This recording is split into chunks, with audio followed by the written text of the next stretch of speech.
बिस्मिल्लाहिर्रहमानिर्रहीम। Class 10th, आज हम 7th लेक्चर अपना स्टार्ट कर रहे हैं। लेक्चर का टॉपिक है वेव मोशन। सबसे पहले मैं आपको एक्सप्लेन करूंगा कि वेव क्या होती है और वेव की एग्जांपल के साथ मैं इसकी टाइप्स एक्सप्लेन करूंगा। वेव बेसिकली हम इसको एक लहर कहते हैं, लहर के तौर पे हम जानते हैं। वेव्स हमारी रोज़मर्रा के मामलात में बहुत जगहों पे यूज़ होती है, बड़ा इम्पोर्टेंट रोल प्ले करती है हमारी डेली लाइफ में। इसकी दो रीज़न हैं क्यों रोल प्ले करती है।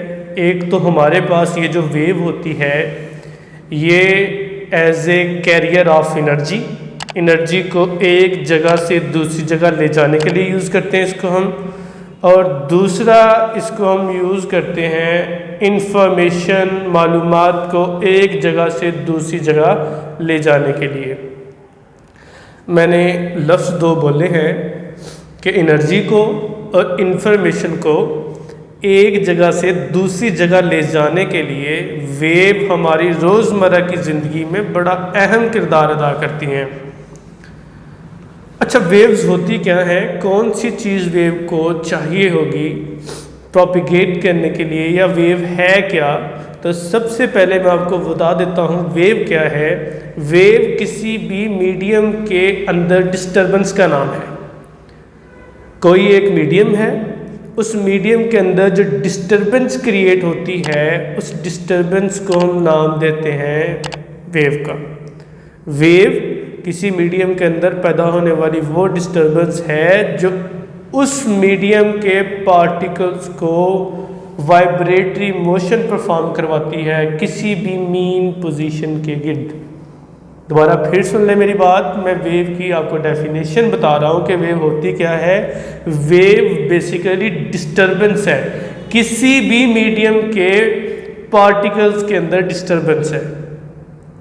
Wave is disturbance in a medium, किसी भी मीडियम के अंदर जो डिस्टर्बेंस है उसे वेव कहते हैं। Which cause particle of medium to start oscillatory motion about a mean position. ठीक होगी बात, इसको मैं समझाता हूँ, इसको मैं एक्सप्लेन करता हूँ। Let us suppose that, suppose करें कि आपके पास एक पेंसिल है और आपके पास एक पानी का टब है। आप ऐसा करें कि उस पेंसिल को आप डिप कर लें पानी के अंदर, और डिप करने के बाद आप उस पेंसिल को ऊपर नीचे ऐसे अप एंड डाउन मूव करवाएं। आप देखेंगे कि वो जो मीडियम था, वो जो टब के अंदर पानी था, वो जो मीडियम था, उस मीडियम के पार्टिकल जो है वो वाइब्रेटरी मोशन या ऑसिलेटरी मोशन परफॉर्म करना शुरू कर दी है उन्होंने। कैसे देखें, जब आपने पेंसिल को अप एंड डाउन उस वाटर टब के अंदर जो है उसको मूव करवाना शुरू कर दिया, आपने देखा कि उससे लहरें, रिपल्स प्रोड्यूस होना शुरू हो गई हैं जो क्या कर रही हैं, जो इस सोर्स से, सोर्स क्या है वेव प्रोड्यूस करने का, ये पेंसिल एज ए सोर्स है। जब पेंसिल सोर्स है, आप इसको अप एंड डाउन वाइब्रेट कर रहे हैं तो आप देखेंगे कि छोटी छोटी रिपल्स, वेव्स, छोटी छोटी लहरें प्रोड्यूस हो रही हैं। ये छोटी छोटी लहरें क्या कर रही हैं, वो प्रोपिगेट हो रही हैं, वो फैल रही हैं away from the source. Source ये है, ये लहरें Aahista Aahista Aahista Aahista Aahista Aahista away from the source move करना शुरू कर दिया है। अच्छा, इसमें वीडियो के particles up and down move कर रहे हैं और आगे प्रोपिगेट कर रहे हैं। कैसे अप एंड डाउन मूव कर रहे हैं अबाउट मीन पोजीशन, इस बात को एक्सप्लेन करने के लिए मैंने यहाँ पे एक छोटा सा कॉर्क रख दिया है। या ये कह लें कि आपने कभी देखा हो वो ग्लास जिसमें आप चाय पीते हैं, प्लास्टिक का डिस्पोजेबल ग्लास, समझ लें कि मैंने टब के अंदर वो रख दिया। जब मैंने अप एंड डाउन इस पेंसिल को मूव करवाया तो उससे जो रिपल्स बोलते हैं, छोटी छोटी लहरें, हल्की हल्की नन्ही सी लहरें जो होती हैं, वो जब प्रोपिगेट हो रही हैं अवे फ्रॉम दी सोर्स से दूर जा रही हैं, तो जब वो पहुंचेगी कार के करीब आप देखेंगे कार ऊपर और नीचे मूव करेगा, अप एंड डाउन मूव करेगा अबाउट अ मीन पोजीशन। तो इसी तो आप नाम देते हैं ऑसिलेटरी मोशन का। तो इट मीन कि फिर वेव ने क्या किया, वेव कब प्रोड्यूस हुई, जब मीडियम के पार्टिकल डिस्टर्ब हुए और मीडियम के पार्टिकल्स ने ऑसिलेट करना शुरू कर दिया अबाउट मीन पोजीशन। तो इससे क्या जनरेट हो गई है, वेव जनरेट हो गई है। इसी वेव को एक्सप्लेन करने के लिए मैंने यहाँ पे आपको दूसरी एग्जांपल दी है कि फर्ज कर ले आपके पास एक रस्सी है, आपने उस रस्सी को बांधा हुआ है किसी फिक्स पॉइंट के साथ। ऐसा करें कि आप इनिशियली जब रस्सी को आपने बांधा है तो उस रस्सी को अपने हाथ में पकड़ें और उसको फ्लिप करें, उसको हिलाएं, उसको जर्क दें। जब आप उसको जर्क देंगे तो उससे पहले आप अपना एक पॉइंट नोट कर लें या रस्सी पे किसी भी चीज़ के साथ मार्क कर लें कि ये मेरा पॉइंट है, इस पॉइंट की मैं ऑसिलेटरी मोशन चेक करूँगा। आपने हाथ से जब रस्सी को फ्लिप किया, रस्सी को जर्क दी, आपने उसको हिलाया, हिलाने के बाद अभी ये पॉइंट इनिशियली एट रेस्ट पे है, लेकिन जो ही सेकंड केस, जो ही उस लहर ने इस मीडियम के पार्टिकल पी पे पहुंची तो आपने देखा उसने अपवर्ड डायरेक्शन में और डाउनवर्ड डायरेक्शन में, here is the crest and here is the trough. आप ये कह लें कि उसे एक दफ़ा उसने ऊपर की जानब मूव करवाया है और एक दफ़ा उसे नीचे, up and down, up and down. Point P move up, ऊपर मूव करेगा इन दिस केस, एंड यहाँ पे पॉइंट पी मूव करेगा डाउनवर्ड डायरेक्शन में। तो इसका मतलब है कि ये जो मीडियम था, मीडियम क्या थी, रस्सी, रस्सी का ये पार्टिकल P था। जब आपने इसको फ्लिप किया, जब आपने इस रस्सी में डिस्टरबेंस क्रिएट की, तो डिस्टरबेंस क्रिएट करने के नतीजे में क्या प्रोड्यूस हो गई है, वेव, लहर प्रोड्यूस हो गई है यहाँ पे।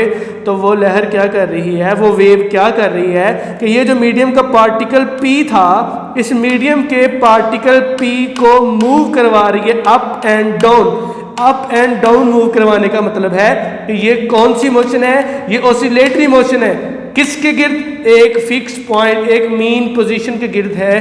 तो इससे क्या साबित हुआ कि वो जो डिस्टरबेंस थी, वो जो वेव्स प्रोड्यूस करवाई, उसने मीडियम के पार्टिकल P को अप एंड डाउन मूव करवाया।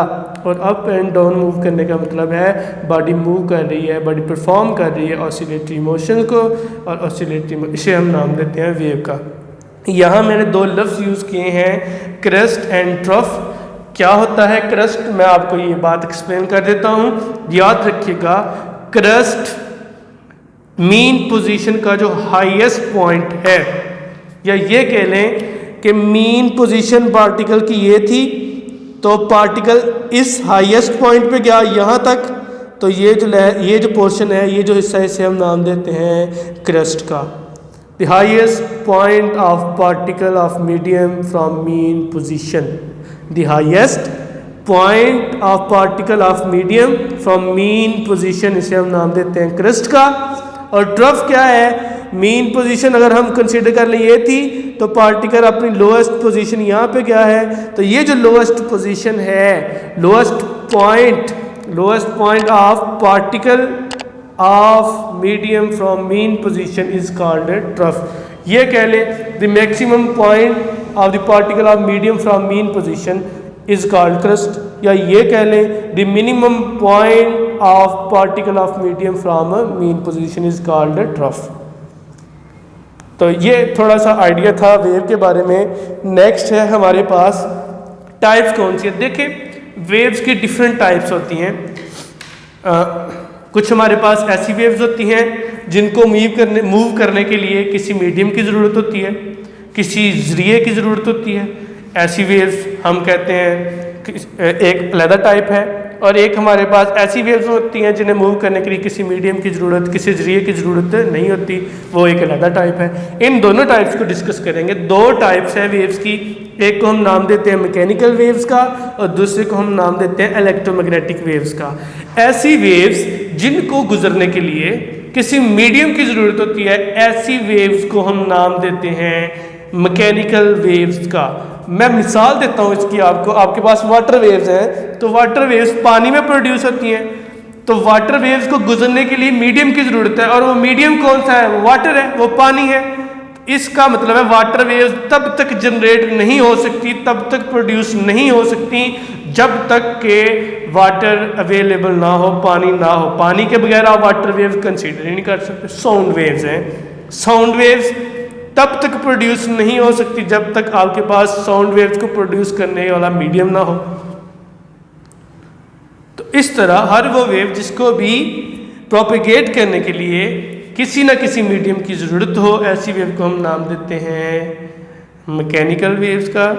और ऐसी वेव्स जिनको मूव करने के लिए, जिनको प्रोपिगेट करने के लिए किसी मीडियम की ज़रूरत नहीं होती, ऐसी वेव्स को हम नाम देते हैं इलेक्ट्रोमैग्नेटिक वेव्स का।